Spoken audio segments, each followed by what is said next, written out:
এই দেশটাকে সে তার পৈতৃক সম্পত্তি মনে করত, এই দেশটার সমস্ত কিছু তার নিজের সম্পদ মনে করত, ব্যক্তিগত ব্যবহারের সম্পদ মনে করত, জনগণের টাকাকে নিজের টাকা মনে করত। তাই বাংলাদেশ ব্যাংক থেকে শুরু করে সোনালী ব্যাংক, বেসিক ব্যাংক, রূপালী ব্যাংক, প্রত্যেকটা ব্যাংক সে ঝাঁঝরা করে দিয়েছে, ফুটো করে দিয়ে সমস্ত টাকা সে এবং তার লোকরা পাচার করেছে।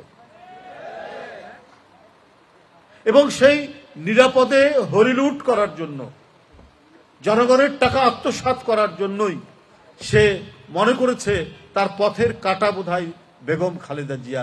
তাই পৃথিবী থেকে সরিয়ে দেওয়ার জন্য যত ধরনের চক্রান্ত করা দরকার সে সেটি করেছে। হেঁটে হেঁটে কারাগারের ভিতরে গেলেন, ফিরে আসলেন হুইল চেয়ারে। দিনের পর দিন তাকে হাসপাতালে কাটাতে হচ্ছে। বন্ধুরা, গতকাল থেকে আমরা শুনছি তার অবস্থা আশঙ্কাজনক। আপনারা প্রত্যেকেই আল্লাহর কাছে দোয়া করবেন আমাদের এই নেত্রী, তিনি আমাদের গণতন্ত্রের নিরাপত্তা, আমাদের স্বাধীনতার নিরাপত্তা, আমাদের সার্বভৌমত্বের নিরাপত্তা, জনগণের সকল অধিকারের নিরাপত্তা, যে নেত্রী এই দেশকে ছেড়ে কোনোদিন যাননি, নিজের জনগণকে ছেড়ে, মঈনুদ্দিন ফখরুদ্দিনের হুমকি, হাসিনার ষড়যন্ত্র, তারপরেও নিজের দেশের মাটি কামড়ে তিনি এখানে থেকেছেন। আল্লাহ যেন তাকে সুস্থ করেন, এই দোয়া আপনারা করবেন। আমিন। সংগ্রামী ভাই ও বোনেরা, আজকে 15-16 বছর কি নিপীড়ন নির্যাতন করেছেন এই নেত্রীকে।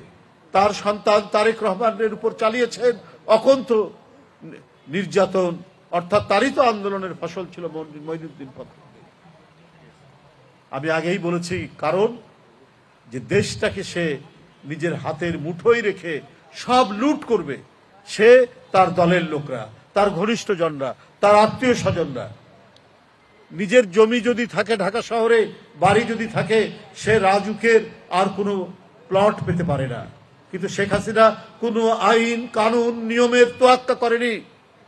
তার সুধা সদন তার বাড়ি, তারপরেও সে তার ছেলের নামে, তার মেয়ের নামে, তার ভাগনার নামে, তার ভাগ্নির নামে, আত্মীয় স্বজনের নামে 60 কাঠা জায়গা নিয়েছেন পূর্বাচলে।